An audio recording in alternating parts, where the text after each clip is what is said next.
It's been a wild week in Philadelphia. 3 headlines, 1 message. The Eagles are stirring things up again. A surprise trade for Alexander, a rumor linking them to Trey Hendrickson, and a former GM hinting that Howie Roseman isn't done dealing yet. Fans are buzzing, analysts are split, and every rival front office is keeping an eye. What do these moves actually mean? Are the Eagles gearing up for another Super Bowl push, or just plugging leaks before the bye? Breaking news kicked off the week. The Eagles have officially traded for cornerback Jaire Alexander. Cornerback, former Pro Bowler, not a Pro Bowler anymore, but this is a move with some upside, Rube. It is. I think it's good they got a pick back. We both just got home, like in the last couple minutes. This will teach us to leave our houses the week when there's a bye week on trade deadline. We should know better. I guess they sent a 6 to Baltimore, got a 7 back. Is that right?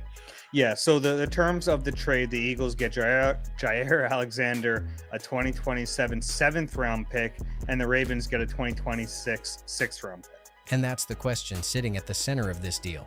What version of Alexander did Philadelphia just buy? Once a lockdown corner in Green Bay, his last 2 seasons have been scattered with injuries, scheme friction, and declining snap counts. But in Philly's front office, this kind of move fits a familiar pattern.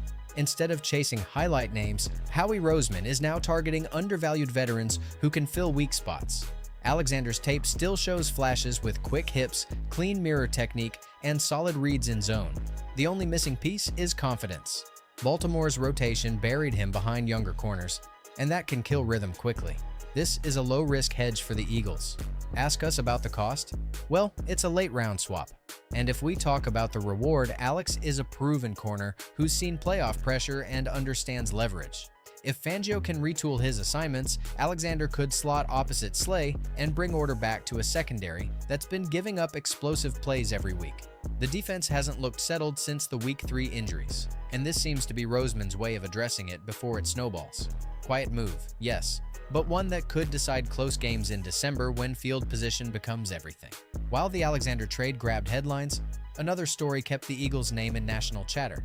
Trey Hendrickson also has an update as of Saturday morning where they confirmed, quote, many teams, including the Rams, 49ers, Lions, Colts, and Eagles, have called the Bengals on numerous players, including Logan Wilson, Cam Taylor-Britt, and of course, Trey Hendrickson.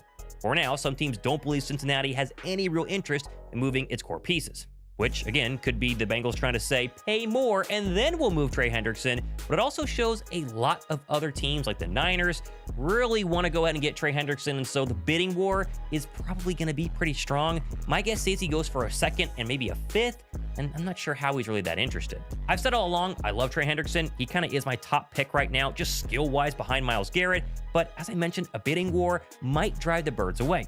That's where the situation stands. Interest, calls, but no propulsion.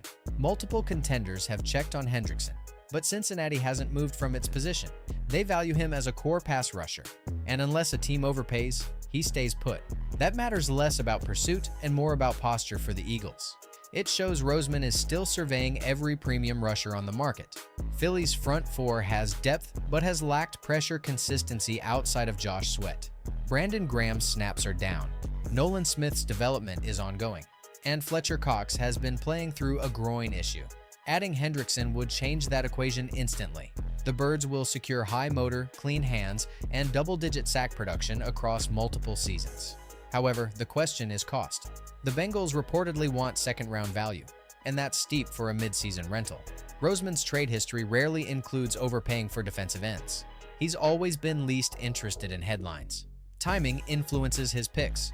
So, unless Cincinnati softens its stance or the market dips, the Eagles are likely to hold their line. Still, the call itself tells you where their focus is. It's about improving the rush, reinforcing a defense that's been stretched in coverage, and preparing for January. And now to the 3rd headline, the one that set off real speculation. Former Eagles president Joe Banner says Philadelphia could be preparing for a major trade before Tuesday's deadline. Banner's comments add fuel to what's already been building for weeks. The sense that Howie Roseman isn't done dealing. Philadelphia sits firmly in the playoff race but hasn't found the defensive pressure it expected. The front 4 ranks middle of the league in sack rate and has struggled to finish plays late in games. Banner believes that pattern isn't being ignored inside the building. According to him, the Birds' front office is evaluating multiple pass rush upgrades and might strike before the window closes. The biggest name in that discussion is Cleveland's Myles Garrett. Reports suggest the Eagles have shown legitimate interest, even exploring what a multi-pick offer could look like. One insider claimed the team would consider parting with as many as 3 first-rounders if it meant landing Garrett. That would be one of the largest trades in modern league history. But there's no indication Cleveland intends to move him. The Browns have repeatedly called Garrett a franchise cornerstone, and his contract makes mid-season movement almost impossible. Still, the fact that Philadelphia is entertaining such an idea says a lot about the urgency inside its front office. Trey Hendrickson's name stays in circulation, but Banner's take reframes it. If Cincinnati's front office softens its stance, Philadelphia could test the price again before the deadline. League sources view the Eagles as one of the few teams capable of absorbing his salary and still managing short-term flexibility. That financial leverage matters as much as the player himself.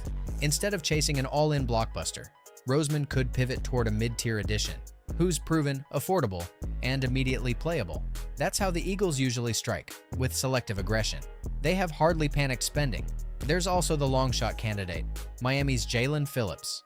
Once viewed as a future star, his last 2 seasons have been derailed by injuries, including Achilles and ACL tears. The Dolphins' front office has been unstable since their recent shakeups, and several reports suggest almost anyone could be available. Phillips offers upside but risk, a talented edge who hasn't stayed healthy long enough to regain full form. He's under contract through 2025, making him attractive if a team believes the medicals check out. So what's realistic here? Garrett is unlikely, Hendrickson is possible but expensive, and Phillips is a medical gamble.